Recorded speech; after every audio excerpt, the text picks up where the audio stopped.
Well, good evening, this is Hound Dog Steve wishing you a very pleasant evening.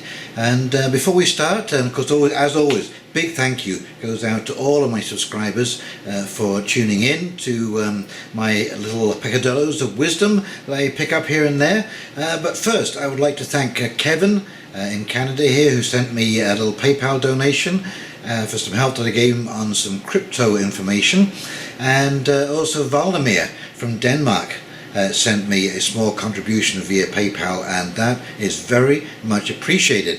I haven't worked for 11 weeks now, and I can assure you it's getting a little tight. Anyway, what I wanted to bring to you this evening was an article from RT, and it is about the new executive order from President Trump, which is basically stepping on social media companies for censorship. Now, this has been going on for far too long, and it's been such a wild ride, it's unbelievable. It's gotten to the point now where you know, every day is a different day as far as YouTube, Google, Twitter, so on and so forth is concerned, and there's censorship practices. We've got to a point now on YouTube where you can actually have a borderline content.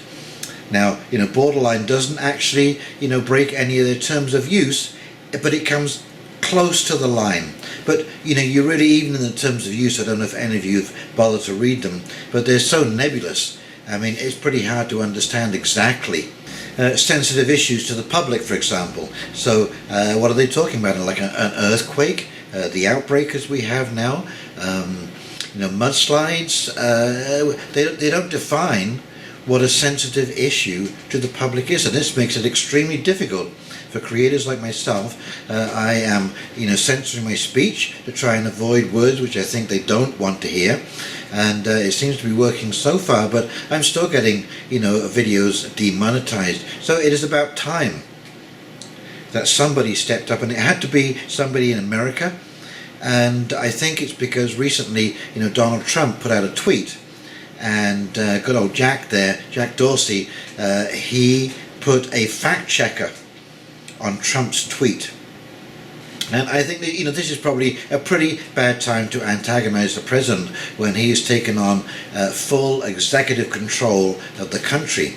But what he's questioning, in this case, I think absolutely correctly, is the fact that all of these platforms consider themselves as a public platform. Okay, this is a public square for people to share information, and they basically enjoyed, you know, protection from copyright issues through Article 230.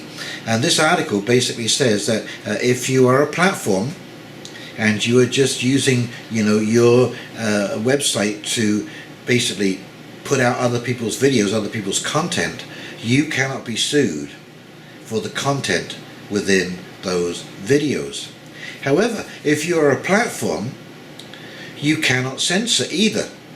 You know, and now of course, you know, there are people that are going to jump on this, but the censorship I'm talking about, you know, is completely obvious. You know, if you're telling somebody to go out and murder somebody, if you're trying to organize a crime, you know, these are things, of course, you know, yeah, I'm sure we all know where we draw the line here, but other than that, you know, free speech should abound. So of course these big tech corporations are just screaming because, you know, they say that Trump is abusing his executive office, but he has incredible powers right now, and to declare these social media platforms a public square, which should happen. We should have the right to freedom of speech. As I say, you know, we should never be censored just for having a difference of opinion. And my God, the Karens out there today are just unbelievable. You know, every little thing is an offence to somebody. And by golly, they're going to get on Twitter and they're going to scream and shout and squawk and make a big fuss about the whole thing. And we're already seeing way too much of that right now. Anyway, let's flip over to this article and then we'll come back and I'll do a quick wrap up. Okie dokie, here we go. And this from RT. 2 can play Section 230 game. Trump's executive order uses key statute against social media censorship. Social media giants have long hid behind a law shielding them from litigation to censor content they did not like. President Donald Trump's executive order just reminded them that laws can also be used as a sword. Though the First Amendment to the US Constitution prohibits the government from restricting freedom of speech, social media platforms have long argued this does not apply to them as private companies. The executive order signed by Trump on Thursday points out that their status as platforms and immunity from endless civil lawsuits depends on their removal of controversial content being done in good faith. The order instructs federal agencies to focus on that qualifier when considering Section 230C of 47 US Code to social media companies, noting that this clearly does not apply when their practices are deceptive or pretextual, inconsistent with their own terms of service, and used to stifle viewpoints with which they disagree.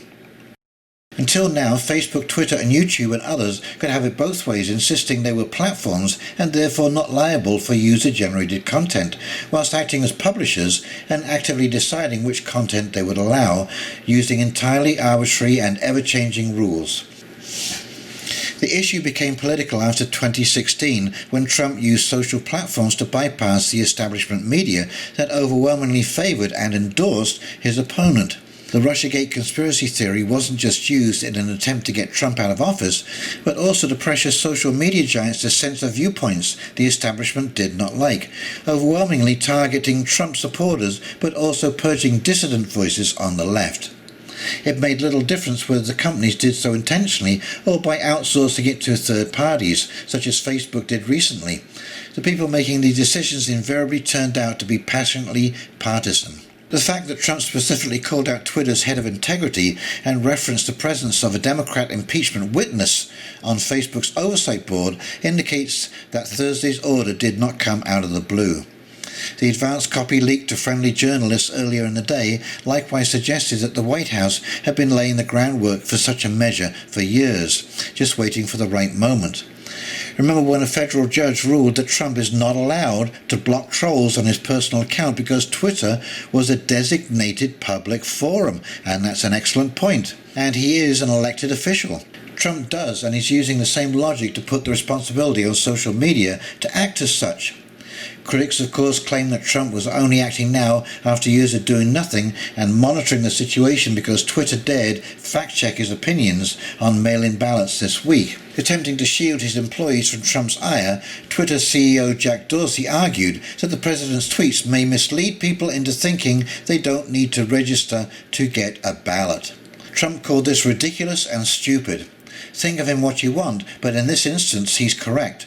Dorsey is really reaching here and insulting the intelligence of millions of Americans in the process, and that's what these people do, is they insult your intelligence on a daily basis, and it doesn't matter what platform it is. And they think they can get away with it because they're huge.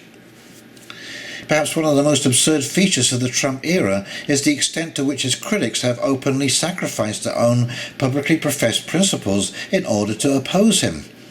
Thus, the self-styled civil libertarians of the left suddenly decided they actually love private corporations and hate government regulations, coming out in support of purging hate speech, a non-existent category in US law.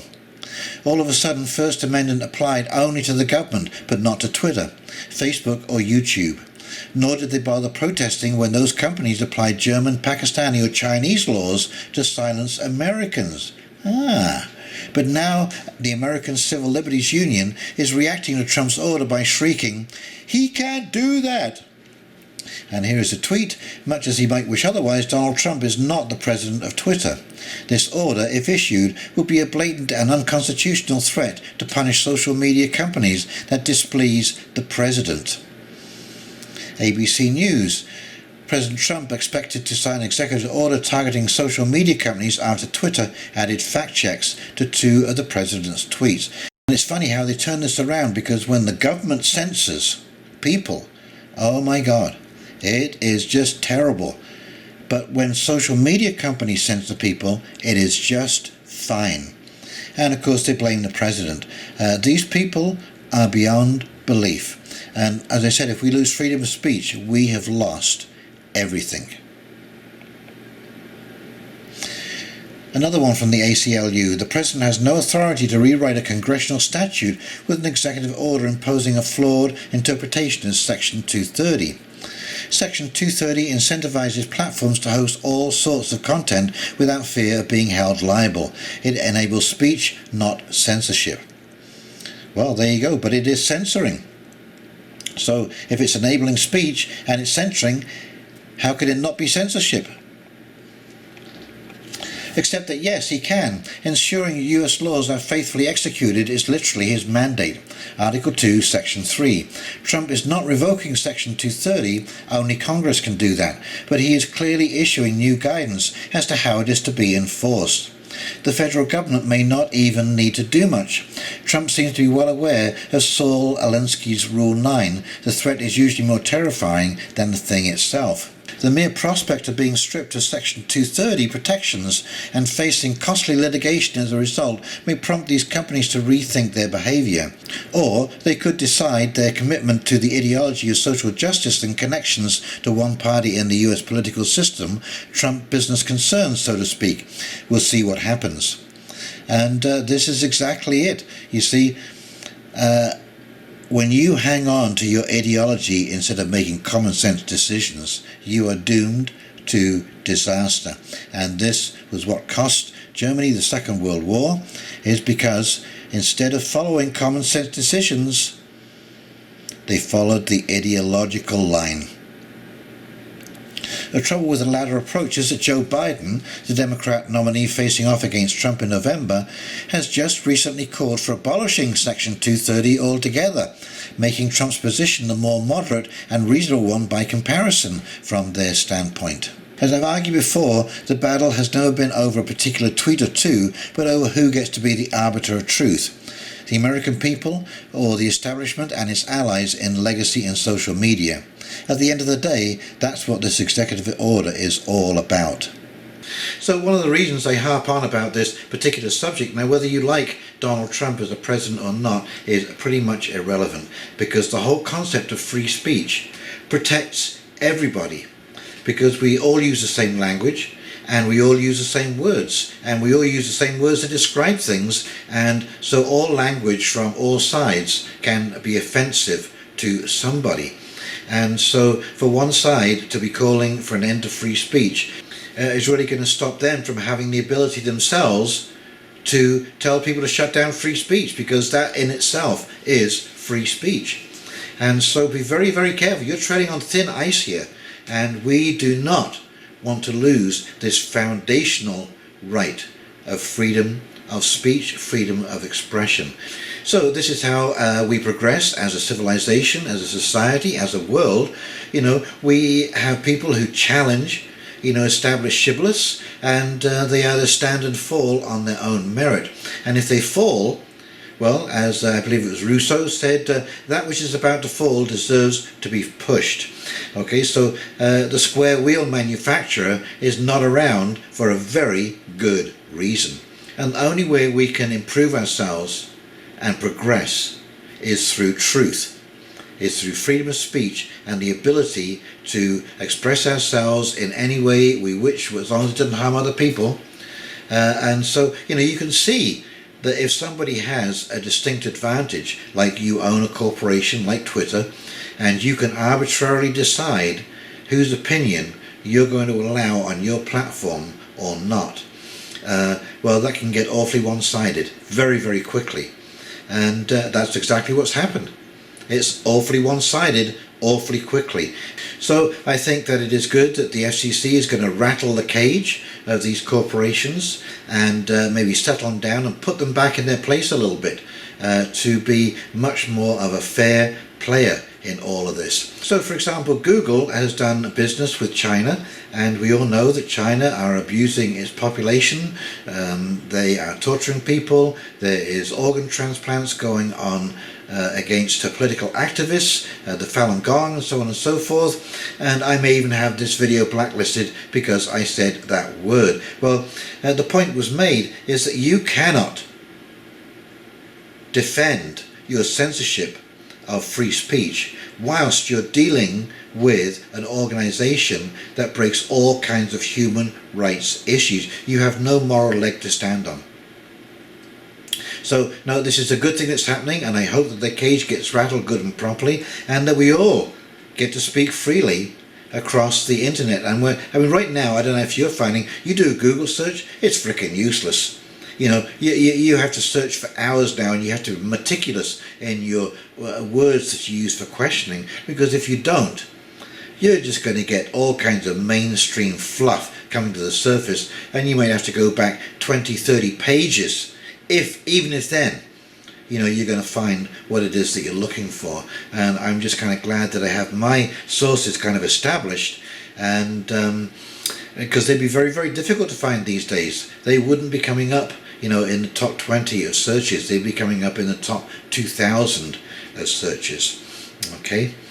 Well, anyway, if you've enjoyed this video, please like, comment and subscribe below, and please let me know what you think about censorship by these big tech platforms. And do you really think Trump is pulling a dictatorial role here, or is this something that really is needed, and that these huge tech giants who have a monopoly on the control of information need to be pulled off their high horse and taught a lesson here to start playing a fair game and not a rigged game?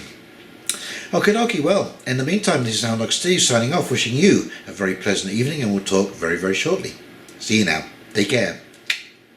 Bye.